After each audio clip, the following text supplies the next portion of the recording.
Amen. Bonjour à tous. Est-ce que vous allez bien ce matin? Gloire à Dieu. Euh, c'est vrai qu'on a chanté différents chants qui parlaient de la grandeur de Dieu, de son règne aussi dans nos vies, de son règne qui a été, qui est et qui vient encore.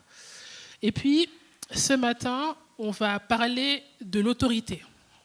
Plus précisément, de l'autorité que Dieu nous a donnée. C'est un thème qui nous travaille souvent dans nos vies parce qu'on fait face à des situations, des fois où voilà, il y a une saison pour tout, des fois pour pleurer, pour célébrer, mais aussi des fois pour manifester une certaine autorité que Dieu nous a justement donnée. Dans la société en général, on est confronté à différents types d'autorités, n'est-ce pas? Je sais qu'il y a des familles ici, donc en tant que parents, vous avez une autorité sur vos enfants. Cette autorité vous demande de prendre soin de vos enfants, de vous occuper d'eux, de leur donner des limites aussi et de les aimer quelque part. L'amour, on pourrait presque l'associer à une forme d'autorité. C'est quelque chose qu'on donne, par lequel on prend soin, n'est-ce pas? Il y a les autorités politiques, qu'on vive dans une ville, dans une commune, dans un pays. Il y a des autorités qui ont été placées pour prendre soin de toute une population, d'instaurer aussi des règles avec des droits, des devoirs. Et puis dans l'Église aussi, il y a aussi des autorités qui sont installées pour pouvoir prendre soin du peuple de Dieu, lui prêcher la parole de Dieu, voilà, prendre soin des gens, etc. Et donc, la question qu'on va se poser ce matin et qu'on va aussi décortiquer de différentes façons, c'est mais quelle est l'autorité selon Dieu?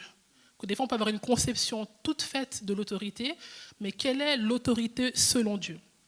Donc, l'autorité est un don par ailleurs divin, qui fait partie de notre identité et de la mission aussi que Dieu nous a donnée. Est-ce qu'on va afficher la première slide, s'il te plaît? Le premier parallèle, c'est de parler de l'autorité comme étant le mandat créationnel. Donc l'autorité fait partie du mandat créationnel. Vous allez me dire, mais Sidi, c'est quoi ce terme un peu bizarre? Alors lisons d'abord Genèse 1 au verset 28. Où justement Dieu crée le monde, et puis le 6e jour, il crée Adam et Ève. Et à un moment, il est dit que Dieu les bénit et leur dit « Reproduisez-vous, devenez nombreux, remplissez la terre et soumettez-la.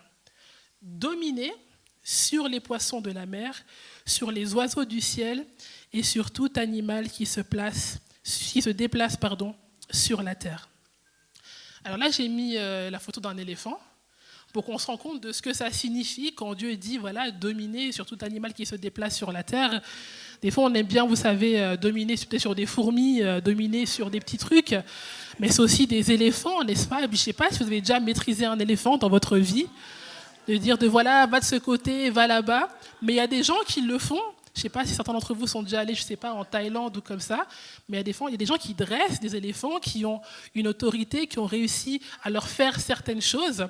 Donc des fois, certains contestent un peu cette autorité. Bon, il y a des conditions des fois qui ne sont pas top.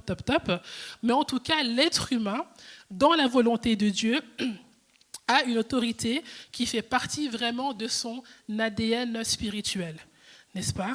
Dieu voulait une humanité qui soit réellement active, une humanité qui soit active et non passive. Donc en tant que personne active dans l'autorité, quels sont les aspects de vos vies dans lesquels vous appliquez vraiment l'autorité que Dieu vous a donnée? Et comment l'appliquez-vous? Est-ce que vous l'appliquez de manière abusive? Des fois, des gens abusent de leur autorité, sont des fois gonflés d'orgueil, gonflés de toutes sortes de désirs qui ne viennent pas de Dieu. Ou d'autres, des fois, appliquent l'autorité de Dieu en faisant preuve de maîtrise de soi, de légitimité, de justice, n'est-ce pas? Ou peut-être il y a des aspects où tu as complètement abandonné ton autorité. Tu te dis, cette situation, de toute manière, c'est trop tard, parce que il y a telle ou telle condition, du coup, je ne peux plus rien faire, n'est-ce pas? Alors, quelle est l'autorité que Dieu t'a donnée et dans quel domaine l'exerces-tu ou ne l'exerces-tu plus?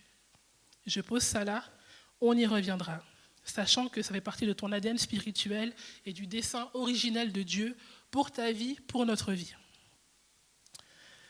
Deuxièmement, on peut penser à la suivante, c'est l'autorité est liée à la foi vivante.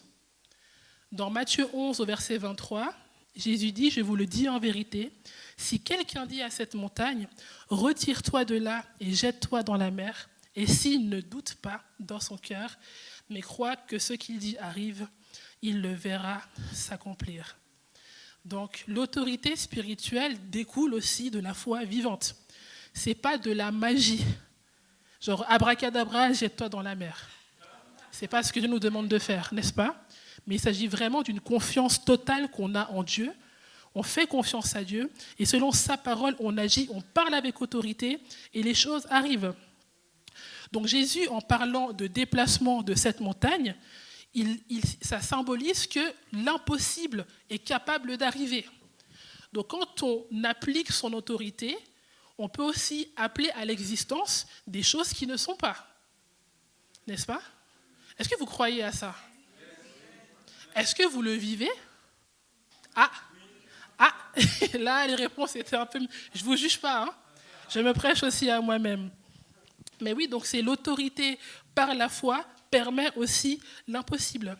Mais ce n'est pas une autorité qui est automatique. Comme j'ai dit, ce n'est pas une autorité qui est une forme de magie, on dit abracadabra et les choses arrivent. Elle demande une foi active et une parole qui soit alignée à la volonté de Dieu. Mais il faut pouvoir la discerner aussi, la volonté de Dieu. Et c'est des fois dans cette dimension-là que c'est moins facile de discerner qu'est-ce que Dieu veut et dans quelle dimension il me challenge pour que je dise à cette montagne de se déplacer et de se jeter dans la mer, n'est-ce pas? Des fois, on est motivé par nos propres désirs. On aimerait que certaines choses arrivent, on dit je veux, et ça n'arrive pas. Puis est-ce que je manque d'autorité? Non, c'est juste pas la volonté de Dieu. Donc, une parole de foi vivante, mais aussi alignée à la volonté de Dieu. Mais du coup, d'où nous vient aussi cette autorité? On peut passer à la slide suivante, s'il te plaît. Elle vient de Jésus, n'est-ce pas, qui lui-même est la source de toute autorité. Dans Matthieu 28, au verset 18, il est dit « Jésus s'approcha et leur dit « Tout pouvoir m'a été donné dans le ciel et sur la terre. » Donc, Jésus n'a pas seulement de l'autorité, il est quelque part l'incarnation même de l'autorité parfaite et totalement accomplie. On continue un peu. Dans Luc 10, versets 17 à 19, il est dit « Voici, je vous ai donné le pouvoir de marcher sur les serpents et les scorpions et sur toute la puissance de l'ennemi, et rien ne pourra vous nuire. » Donc l'autorité que Jésus il la donne aussi. Il la partage avec ses disciples, comme on pourrait dire, je ne sais pas moi, un capitaine le donne à ses soldats. Je ne sais pas, quand vous étiez à l'école, ça pouvait arriver que la prof sorte de la classe, n'est-ce pas? Puis qu'elle dise, bon, je vais aux toilettes. Et du coup, toi, Chris Love, tu es déléguée, tu es celle qui va surveiller la classe pendant mon absence, n'est-ce pas? Et puis d'un coup, l'étudiant qui est là, qui se voit déléguer une autorité, tout d'un coup, il change d'attitude. Il dit, voilà, la prof m'a dit que c'est moi qui dois surveiller la classe. Donc il a le droit de balancer pour une fois, de gérer la situation. Moi, j'étais dans ce cas, des fois, j'étais très fière. Je me dis, ah ouais, c'est moi maintenant la maîtresse de la classe. Donc oui.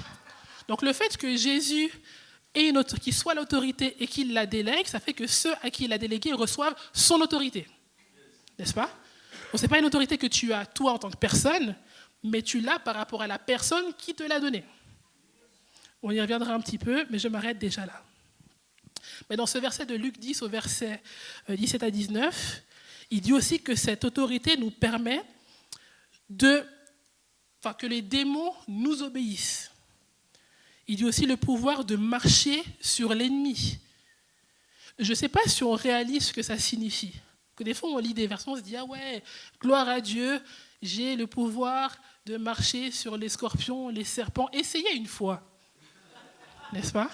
Est-ce qu'on réalise vraiment ce que ça signifie? Parce qu'il dit vraiment sur toute la puissance de l'ennemi. Des fois, on a peur de certaines choses, mais Jésus nous dit qu'il nous a donné le pouvoir de marcher sur toutes. Donc, il n'y a pas une dimension de l'ennemi qui peut échapper à l'autorité que Dieu t'a donnée. Amen. Ok. Avançons encore un petit peu. Une des histoires que j'aime beaucoup dans la parole de Dieu, c'est l'histoire de Jésus dans le temple, n'est-ce pas? Donc, il est à Jérusalem et il entre dans le temple de Dieu. Dans Matthieu, notamment 21, les versets 12 et 13, il est dit, donc Jésus entra dans le temple, il chassa tous ceux qui vendaient et qui achetaient dans le temple, et il renversa les tables des changeurs de monnaie et les sièges des vendeurs de pigeons. Il leur dit, il est écrit, mon temple sera appelé une maison de prière, mais vous en avez fait une caverne de voleurs. C'est un visage de Jésus quand même qui peut nous étonner. Jésus qui rentre dans le temple de Dieu et qui renverse les tables. C'est très violent comme image, n'est-ce pas? C'est pas forcément comme ça qu'on imagine notre doux Jésus.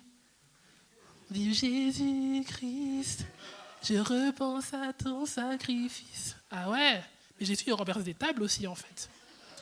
Donc on pourrait se dire, mais en fait, pourquoi il fait ça? Est-ce que Jésus serait charnel? Très charnel. Faux, n'est-ce pas? Il exprime une colère et une autorité, n'est-ce pas? Qu'est-ce qui lui permet d'aller dans le temple et soulever des tables? Qu'est-ce qui lui donne ce droit-là? L'autorité. Pourquoi? Il est envoyé. Mais c'est parce que c'est la maison de son père. Il est chez lui. Et il se rend compte que chez lui, en fait, il y a du désordre.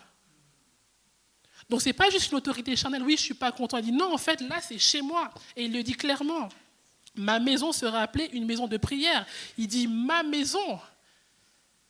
Et c'est aussi une leçon pour nous. Si demain, quelqu'un rentre chez toi, tu es assis tranquillement à la maison, quelqu'un rentre chez toi comme ça et va se servir au frigo, tu ne connais pas la personne. Est-ce que tu resteras assis comme ça à ne rien dire et dire, bon, écoute, oui, fais comme tu veux? Non, c'est chez toi. Déjà, qui es-tu? Que fais-tu là? Et dans le pire des cas, va-t'en.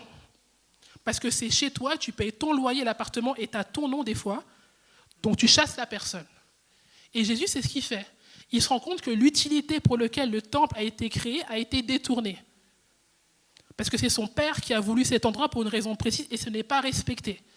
Et du coup, il renverse les tables, il se met dans une sainte colère et les gens sont étonnés, choqués. Alors comment nous, on use de cette autorité? Combien de fois l'ennemi est venu dans ta vie et tu t'es effondré? L'ennemi m'a attaqué. Il y a un temps pour tout. Il y a un temps des fois pour la complainte, pour les lamentations, mais il y a un temps de dire aussi, ça suffit. Tu sors de chez moi. Amen. Après, il y a une distinction. Comme on l'a dit au départ, il y a vraiment cette autorité humaine, donc qui est vraiment liée à la chair et aux œuvres de la chair, où des personnes sont impulsives, elles sont hors de contrôle, elles manifestent des fois de l'abus. Des gens parfois abusent de leur autorité, pensent que tout leur est permis et font ce qu'elles veulent, n'est-ce pas, pour combler des désirs et des buts propres. Elles peuvent être blessantes, parfois même volontairement, et agissent par une autorité qui ne leur est pas légitime. Jésus, il était chez lui. Quelqu'un d'autre aurait fait pareil, peut-être ça aurait été choqué, mais lui, il n'est pas chez lui. Donc quelqu'un qui vient chez toi et qui prend une autorité qui te revient à toi, c'est très bizarre. Et des fois, Dieu permet que des situations se passent pour que toi, tu te réveilles et que tu dises, voilà, avec l'autorité que tu m'as donnée, Seigneur, aujourd'hui, ça suffit. Amen. Et donc, il y a cette autorité divine qui est une autorité maîtrisée, une autorité légitime, parce que c'est ton héritage, c'est l'autorité que Dieu t'a donnée, une autorité qui est juste, mais aussi une autorité qui est au service. L'autorité, elle n'est pas faite juste pour subordonner des gens, jouer les chefs. Et malheureusement, dans le monde, ou parfois même dans nos propres vies, suivant comment on se comporte, parfois même quand l'autorité elle est légitimée dans notre vie, on abuse et puis on ne sert plus. On est juste là pour dire, bon, moi je veux ça, tu fais ça pour moi, et tu fermes ta bouche. C'est pas si simple, n'est-ce pas? Jésus, dans toute son autorité, il est venu servir. Dans son autorité, il est allé jusqu'à la croix pour nous donner aussi cette autorité. Alors comment aussi utilisons-nous cette autorité dans le but de servir, de faire avancer le royaume de Dieu? Même si ça demande des fois de prendre des décisions qui sont difficiles. On y est souvent confronté, n'est-ce pas? Ce n'est pas toujours simple. Des fois même en tant que parent, dans des situations compliquées, Des fois, vous devez prendre des décisions difficiles par rapport à vos enfants, qui ne leur plairont pas peut-être maintenant, mais dans 10, 15, 20 ans, ils seront reconnaissants. Moi, des fois, j'étais hyper aigrie que ma mère ne veut pas souvent me laisser aller dormir chez des copines. Je dis, mais pourquoi je ne peux pas faire des pyjamas parties? Moi, je veux aller. Aujourd'hui, je comprends mieux. Des fois, il se passe des choses. Des gens vivent des choses atroces, des fois, chez les autres. N'est-ce pas? Donc, des fois, pour protéger, tu prends des décisions qui ne sont pas simples à prendre. Parfois, tu aimerais pouvoir dire oui, mais pour le bien de ton enfant, parce que tu connais la vie peut-être un peu mieux que lui, des fois, tu prends des décisions qui sont importantes avec l'autorité que tu as et que dans le cadre ici que Dieu t'a donné. Quand j'étais beaucoup plus petite, j'étais quand même bébé, j'ai fait un séjour à l'hôpital. Et ça m'a beaucoup marqué parce que mon père me disait qu'à l'époque, en fait, je faisais peur aux médecins. Je ne voulais pas qu'on me touche. Je ne voulais pas qu'on me touche. Alors je criais et je chassais les médecins. Un enfant haut comme 3 pommes peut avoir l'autorité de chasser des médecins. Mais nous, en tant qu'enfants de Dieu, avec l'autorité de Christ, à qui toute autorité a été donnée, des fois on hésite, on n'est pas sûr, on a peur de blesser, de ne pas plaire, etc. Donc, je ne dis pas que j'avais raison de chasser les médecins, il fallait qu'ils prennent soin de moi, n'est-ce pas? J'étais un bébé aujourd'hui, voilà, on fait preuve de plus de maturité. Et c'était peut-être aussi charnel d'agir de cette façon, mais aussi, peut-être toi aussi, tu as un caractère que Dieu t'a donné de base. Peut-être depuis que tu es enfant, on discerne que toi, on ne peut pas trop te chercher. Mais Dieu veut tailler ça pour qu'un jour tu puisses utiliser ton autorité telle que Dieu le veut. Et pas pour que tu sois charnel, de t'énerver pour rien et pour tout. Tu deviens insupportable. On ne veut plus traîner avec toi. C'est dommage. Tu vois? Il y a des gens qui ont une autorité naturelle et qui serait hyper utile pour l'avancement du royaume de Dieu. Et même si tu n'as pas une autorité naturelle qui ressemble à ce que les gens aimeraient à quoi ça ressemble, tu as l'autorité que Christ t'a donnée. Et tu dois l'utiliser. Surtout dans les temps qui courent aujourd'hui, au vu de l'avenir aussi de l'Église, de la persécution aussi grandissante. Si on ne fait pas usage de cette autorité, on ne va pas beaucoup s'en sortir. Et je ne parle pas d'une autorité pour faire opposition, non, on n'est pas d'accord, on n'a pas envie, non. Mais d'avoir cette assurance que Christ est en nous. Et en tant qu'enfant de Dieu, nous sommes légitimes aussi. N'est-ce pas? Ok. Ensuite, prochaine slide, s'il te plaît, le point 4. On en a un peu parlé, mais l'autorité peut être transmise ou perdue. On a vu dans la Genèse que Dieu transmet l'autorité aux êtres humains, à Adam et Ève, pour dominer sur la création, d'en prendre soin, d'en être les gestionnaires. Dans Nombre 27 au verset 20, on voit que Dieu parle à Moïse, alors qu'il arrive à la fin vraiment de son ministère, pour qu'il transmette son autorité à Josué. Il lui dit, tu lui transmettras une partie de ton autorité. Donc c'est quelque chose qui existait déjà, même entre êtres humains, entre serviteurs de Dieu, il était possible de transmettre l'autorité que Dieu donnait pour un mandat très précis. On a vu dans Matthieu 28 que Jésus a reçu l'autorité et que dans Luc 10, il l'a donnée aussi ensuite à ses disciples, n'est-ce pas? Donc l'autorité peut être transmise, mais elle peut être aussi perdue ou même ignorée. Et il y a différentes causes fréquentes même qui nous font perdre des fois cette autorité. Pas parce que Dieu nous l'enlève, ça peut peut-être arriver. Il y a des exemples bibliques, mais ce n'est pas là où je veux en venir. Mais parce que nous aussi, on est mauvais gestionnaires de cette autorité. La première, c'est le péché, tout court. Le péché peut nous faire perdre l'autorité. Adam et Ève, quand ils sont séduits par le diable, ils finissent par perdre cette autorité. Ils avaient reçu ce mandat qu'ils devaient dominer sur la création, mais le serpent est venu, les a séduits, et ils ont comme perdu cette autorité. Ne soyez pas distraits. Amen. Ne soyez pas distraits. Dieu est bon, sa parole nous conduit. Salomon aussi, Salomon avait reçu des mandats de Dieu pour conduire Israël, pour conduire son armée. Il a donné des instructions précises, et Salomon n'a pas obéi. Comme Adam et Ève, Salomon et bien d'autres ont été amenés à la désobéissance, qui est la racine même du péché. de désobéir à Dieu, d'avoir entendu sa voix et de faire autrement. Et nous-mêmes, des fois, on est comme ça, par plein de moyens différents. Des fois, on connaît la vérité, on connaît ce que Dieu demande, mais on fait autrement. Et des fois, comme ça, on perd aussi cette autorité, alors qu'elle est là et que Dieu nous l'a vraiment donnée. Je l'ai dit un peu dans le cadre du péché, mais aussi la séduction, n'est-ce pas? On a un grand exemple, c'est Akab et Jézabel, roi, et sa femme qui vient un peu remettre en question son autorité. Alors qu'il est roi, elle le manipule, elle fait preuve de séduction. Elle dit, mais est-ce que toi, tu es vraiment roi pour qu'on puisse te gérer comme ça? Et finalement, il dit, moi, laisse-moi faire, je vais te défendre. Il perd son autorité. Un roi, mari, donc chef de famille, perd totalement son autorité. On a Samson aussi, qui avait été consacré à Dieu pour être un vaillant aussi guerrier, et qui aussi, à cause de Delilah, elle va le séduire, n'est-ce pas? Lui demander le secret de sa force, il lui la cède, donc même il lui donne le secret de son autorité, de son pouvoir, et c'est terminé pour lui. Et des fois, on est comme ça aussi. On peut se laisser séduire par des situations, par des gens qui détournent la vérité, qui nous voient dire, mais est-ce que toi, tu es vraiment? Mais qu'est-ce que tu penses de ça? Et tu commences à douter de toi. Tu dis, mais peut-être qu'elle a raison, peut-être que c'est vrai, mais souviens-toi de ce que le Seigneur t'a dit. C'est ça qui compte. Pourquoi donner crédit à ce que des gens forcément pensent de toi ou veulent absolument savoir de toi? J'ai toujours des fois de la méfiance vis-à-vis des personnes qui posent trop de questions. Tu fais quoi dans la vie? Pourquoi tu es comme ça? Non, mais on ne sait rien d'eux. C'est quand même bizarre, n'est-ce pas? Des gens qui veulent semer le doute pour que tu perdes ton autorité, animés par la séduction. Il y a aussi l'incrédulité qui pourrait être associée à l'intellectualisme. Et un des récits que j'aime beaucoup, c'est dans Jean 9, quand Jésus guérit un homme aveugle de naissance, n'est-ce pas? Et puis il le guérit un jour de sabbat. Donc les pharisiens ne sont pas contents. Alors qu'un homme est guéri, il retrouve la vue qu'il n'a jamais eue. Ils ne sont pas contents. Ils ne sont pas contents. Et puis ils mènent une enquête. Ils vont lui demander, oui, mais comment il a fait?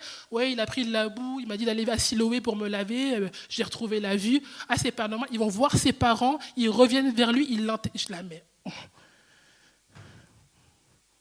Et pourquoi ils ne sont pas contents?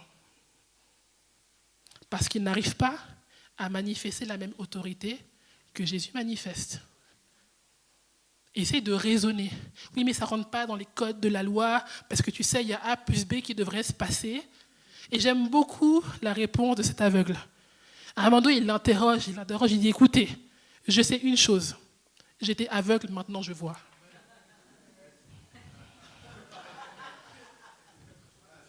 Voilà.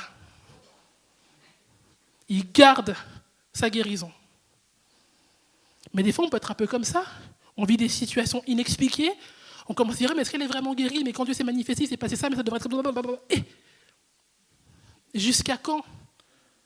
Et on perd aussi l'autorité. Parce qu'on raisonne, on est bloqué dans des raisonnements humains, on se séduit par soi-même. On oublie la puissance de Dieu et la puissance que Dieu nous a donnée aussi.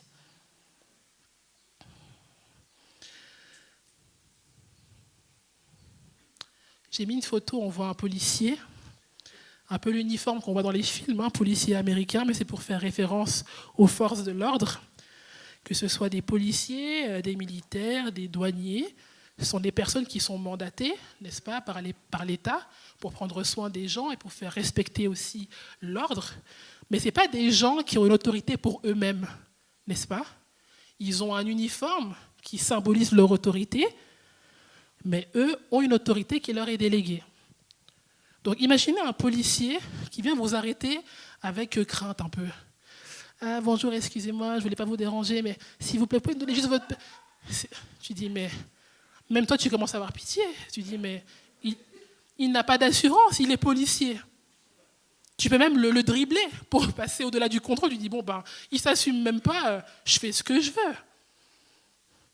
Il peut oublier qu'il a une autorité qui lui a été déléguée, qui ne vient pas de lui, mais par lequel il a été rendu légitime de te demander des comptes. Par contre, s'il enlève son uniforme et que dans la vie de tous les jours, il marche, tu ne le reconnaîtras pas. Peut-être qu'il pourra faire usage de son autorité. Il y a des circonstances, des fois, ils peuvent le faire. Mais concrètement, il passe incognito. Mais c'est l'habit qui symbolise l'autorité qui lui a été donnée, qui légitime justement cette autorité. Et nous, justement, on a été revêtus aussi d'autorité par le Saint-Esprit et par aussi Jésus qui nous l'a donné. Mais des fois, on dit, oui, ouais, s'il te plaît, où est ton autorité? Pourquoi tu marches comme quelqu'un de totalement faible, qui n'a pas de Dieu presque?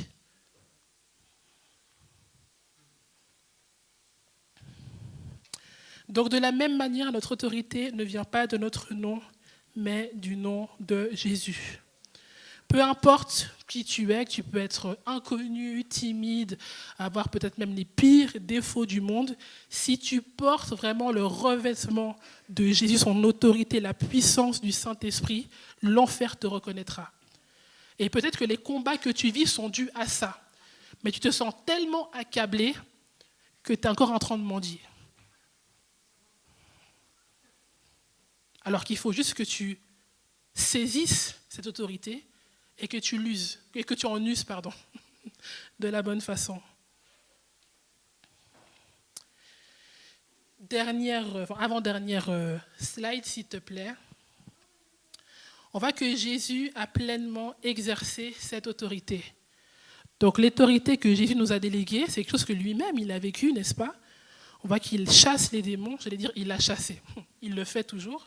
Jésus chasse les démons, il guérit les malades, il commande à la nature, les mers se calment, les figuiers s'assèchent, n'est-ce pas?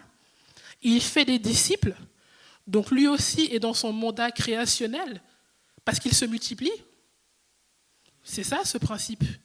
Quand tu es disciple de Christ, tu deviens un petit Christ. Donc Jésus se multiplie en faisant des disciples. Et surtout, il a vaincu la mort. Il est ressuscité.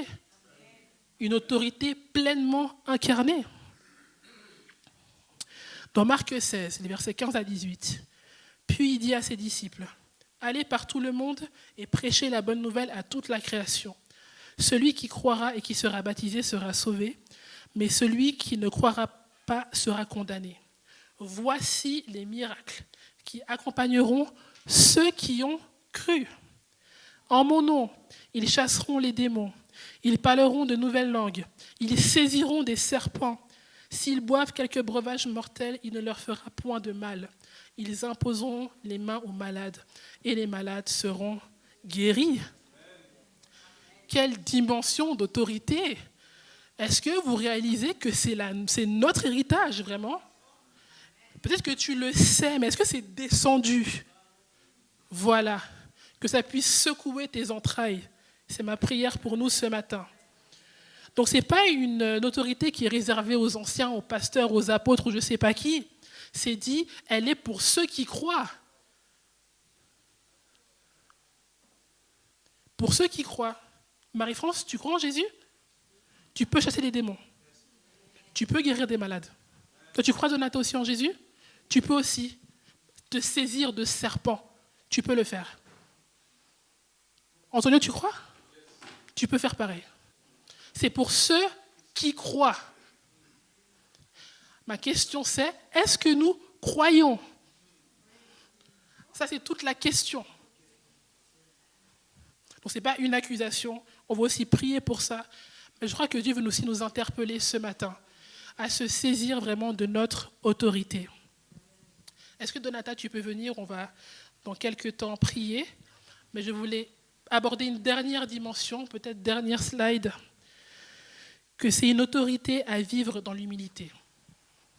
On a lu le passage de Luc 19, pardon, j'ai mis 10, mais c'est Luc 19, où il disait justement, vous avez donné l'autorité de marcher sur les serpents, les scorpions et sur toute la puissance de l'ennemi. Et juste après, il dit, ne vous réjouissez pas de ce que les esprits vous sont soumis, mais de ce que vos noms sont inscrits dans le ciel. Dans d'autres versions, c'est marqué dans le livre de vie. Donc, avec cette autorité, ne pas oublier que notre identité précède cette autorité. Donc notre plus grande joie, ce n'est pas de ce que nous faisons pour Dieu ou avec sa puissance, mais c'est qui nous sommes en Dieu, qu'on est ses enfants. Et c'est de ça dont doit nous venir notre joie. Ce n'est pas de pouvoir chasser des démons, Il y a tellement, des fois même, des ministères qui sombrent dans l'orgueil, des fois. Parce qu'ils usent de cette autorité de chasser des démons, etc. Et puis ça les gonfle, n'est-ce pas? Mais ce n'est pas ça que la parole de Dieu nous dit. Que notre joie, notre fierté nous vienne que nous sommes d'abord enfants de Dieu. Parce que ce n'est pas notre autorité, c'est la sienne. Qui nous a délégués pas par mérite, uniquement par grâce, au travers de Christ à la croix.